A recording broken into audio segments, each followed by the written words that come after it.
বাংলাদেশের উন্নয়নের জন্য এবং বাংলাদেশের মানুষের আশা আকাঙ্ক্ষা পূরণের জন্য যে পবিত্র সংসদ এতদিন অকার্যকর অবস্থায় ছিল, আলহামদুলিল্লাহ গতকালকে আমাদের সংসদ আবার কার্যকর হয়েছে এবং ইনশাআল্লাহ এই পবিত্র পার্লামেন্ট, এই পবিত্র জাতীয় সংসদ বাংলাদেশের 18 কোটি মানুষের আশা আকাঙ্ক্ষার কেন্দ্রবিন্দু হিসেবে পরিণত হবে ইনশাআল্লাহ। এবং সৈয়দা ডালিয়া বেগম 17 বছরের দীর্ঘ সংগ্রামের পরে, আন্দোলনের পরে, জুলাইয়ের গণ অভ্যুত্থানের পরে আজকে আপনারা দেখেছেন গতকালকে 12ই মার্চ জাতীয় সংসদের প্রথম অধিবেশন শুরু হয়েছে। বাংলাদেশের গণতন্ত্রের জন্য, বাংলাদেশের রাজনীতির জন্য, বাংলাদেশের উন্নয়নের জন্য এবং বাংলাদেশের মানুষের আশা আকাঙ্ক্ষা পূরণের জন্য যে পবিত্র সংসদ এতদিন অকার্যকর অবস্থায় ছিল, আলহামদুলিল্লাহ গতকালকে আমাদের সংসদ আবার কার্যকর হয়েছে এবং ইনশাআল্লাহ এই পবিত্র পার্লামেন্ট, এই পবিত্র জাতীয় সংসদ বাংলাদেশের 18 কোটি মানুষের আশা আকাঙ্ক্ষার কেন্দ্রবিন্দু হিসেবে পরিণত হবে ইনশাআল্লাহ।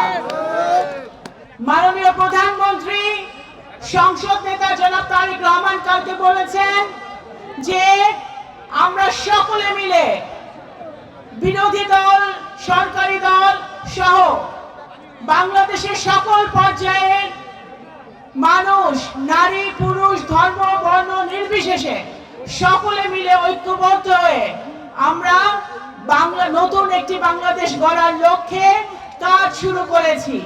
সেই কাজ করতে গিয়ে আমাদের সকলের সহযোগিতার প্রয়োজন।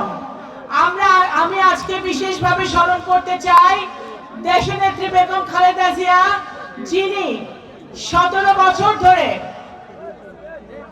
ফ্যাসিবাদের বিরুদ্ধে আন্দোলন করেছেন, উনি স্বৈরাচার বিরোধী আন্দোলন করেছেন এবং বাংলাদেশের প্রত্যেকটি গণতন্ত্রপরা মানুষের জন্য উনি সংগ্রাম করেছেন এবং মৃত্যুর আগে উনি 6টা বছর বিনা বিচারে উনি প্রতিহিংসামূলক মামলায় জেলে ছিলেন। তারপরেও উনি একবারও কোনো প্রতিহিংসামূলক কথা ওনার মুখ দিয়ে বের হয় নাই।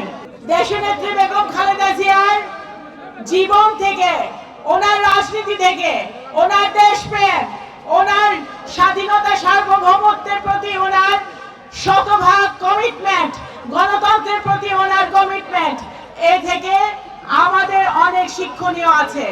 আজকে যারা আমাদের নতুন প্রজন্ম, ভবিষ্যৎ প্রজন্ম এবং নগরকান্দা সালতাবাসী, আপনারা এত বছর সংগ্রাম করেছেন, একটি সুষ্ঠু নিরপেক্ষ ভোটের মাধ্যমে আমরা আবারও সংসদে যেতে পেরেছি।